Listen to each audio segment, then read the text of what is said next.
And joining us now, Senator Marco Rubio from Texas this morning. Senator Rubio, thank you for joining us this morning. Lots of great reviews and great headlines last night. But the big question this morning for you, is it too little, too late? Well, I don't believe that. I think it's important for people to understand they have a choice to make. Look, if this pattern continues, the conservative movement and the Republican Party is going to be taken over by a con artist, by someone who's portraying himself as the fighter of the ordinary person. You know, he's out there fighting for the working man. But in fact, Donald Trump has spent years sticking it to the working people. Why didn't you make this case earlier? Was that a mistake?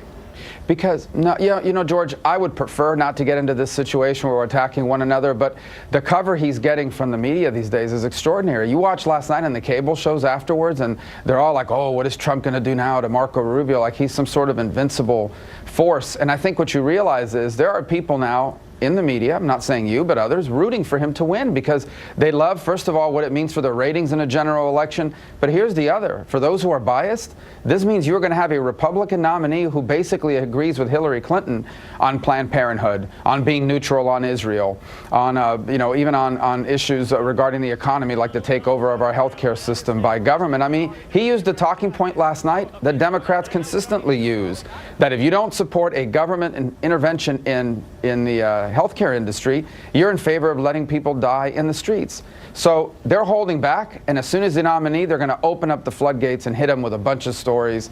And so it's important for Republicans and conservatives to be aware of what's happening here. Meantime, he has been hitting you overnight on Twitter in interviews as well. He's calling you a choke artist, calling you a lightweight, and puts up this tweet that has the cover of the Drudge Report this morning asking, where do you win?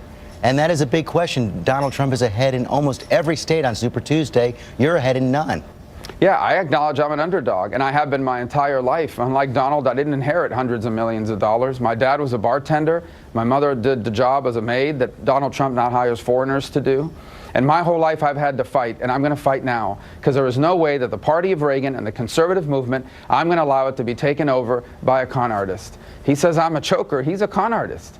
He consistently is telling people he's going to be out there fighting on their behalf, but he has spent 40 years sticking it to the people he now claims to be fighting for. But where do you win on Tuesday? If he wins 8 or 9 states, can he be stopped?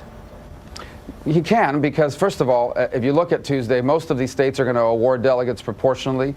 We're going to do very well in virtually every state on Super Tuesday and pick up a lot of them. Hopefully we'll win a couple. But even if we don't, you're going to see us continue to pick up delegates. And when we get into March 15th, we'll win Florida, which has a ton of delegates. He's up double digits right now. We'll move forward from there. No, he's not. That's one poll. We've seen multiple polls that show a very different race. I know Florida well. I've won there. I'm from there. We are going to win Florida. Florida is not going to vote for a con artist, and it's not going to vote for someone who in Palm Beach right now is not hiring willing Americans that are willing to work. Instead, he's importing workforce from abroad. But he's out there some sort of immigration crusader. It's a fraud. We're going to expose it. Senator Rubio, thanks for joining us this morning. Thanks, George.